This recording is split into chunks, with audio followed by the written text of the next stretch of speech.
प्रश्न, उपवास प्रारंभ करने एवं समाप्त करने के नियम लिखें। उपवास प्रारंभ करने एवं समाप्त करने के लिए नियम लिखें। उत्तर, उपवास प्रारंभ करने के नियम। उपवास करने से पहले स्वयं को मानसिक रूप से इसके लिए तैयार करें। इसके बारे में पूरी जानकारी लें। इससे मिलने वाले स्वास्थ्य लाभों को समझें।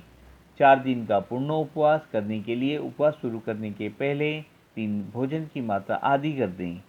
सब्जी तथा फल, पानी की मात्रा बढ़ा दें। दूसरे दिन एक समय कम भोजन व शाम को फलाहार करें। तीसरे दिन पूरी तरह फलाहार पर आएं। सुबह शाम मौसम के रसदार फल खाएं। चौथे दिन रसाहार पर आएं।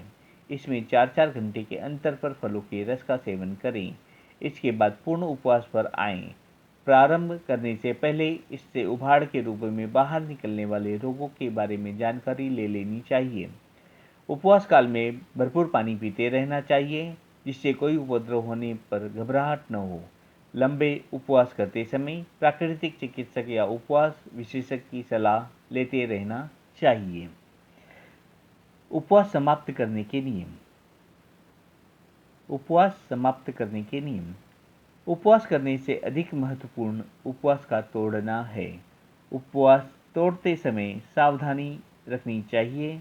जितने दिन का उपवास किया है, कम से कम उतने ही दिन पूर्ण आहार पर आने में लगनी चाहिए। उदाहरण के लिए 4 दिन का पूर्ण उपवास करने के बाद पहले दिन संतरे या मौसम्बी के 125 मिलीलीटर रस में 100 मिलीलीटर जल मिलाकर चूस कर पिएं।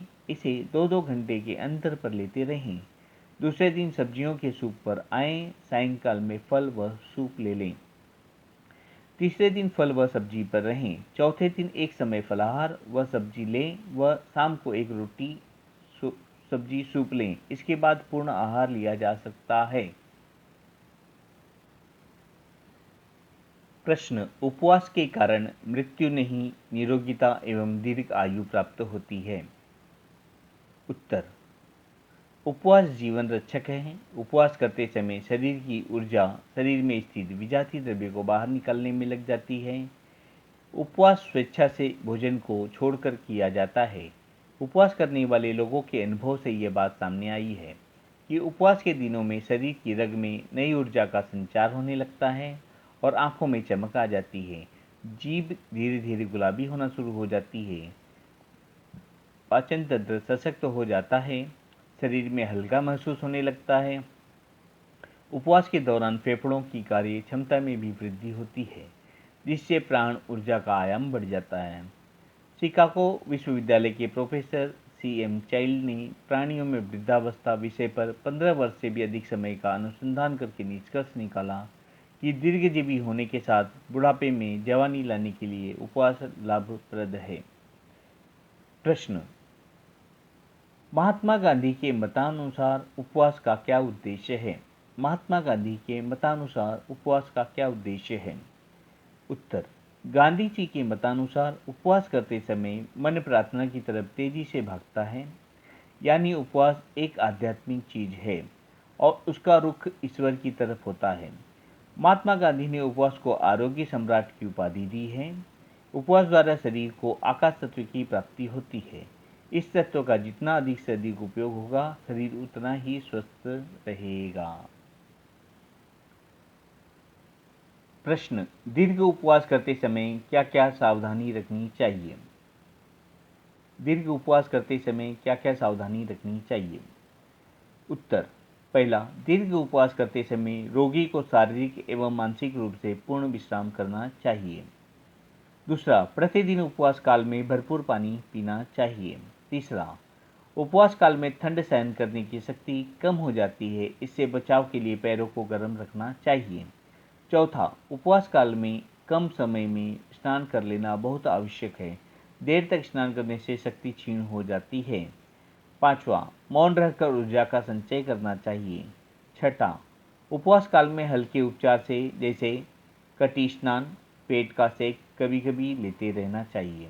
सातवां, जहाँ तक हो खुली हवा में सोना चाहिए। आठवां, नियमित एनिमा लेना चाहिए। नौवां, उपवास करते समय खाने के संबंध में सोचना छोड़ देना चाहिए। 10वां, आराम से ही मानसिक खाने के संबंध में सोचना छोड़ देना चाहिए। 11वां, दीर्घ उपवास काल में अधिकतर उबाड़ आते हैं, उन्हें प्राकृतिक उपचारों द्वारा ही ठीक करना चाहिए।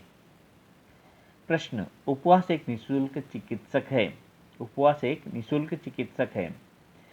उपवास का अर्थ है निराहार रहना, अर्थात जल के अतिरिक्त अन्य कोई पदार्थ न लेना।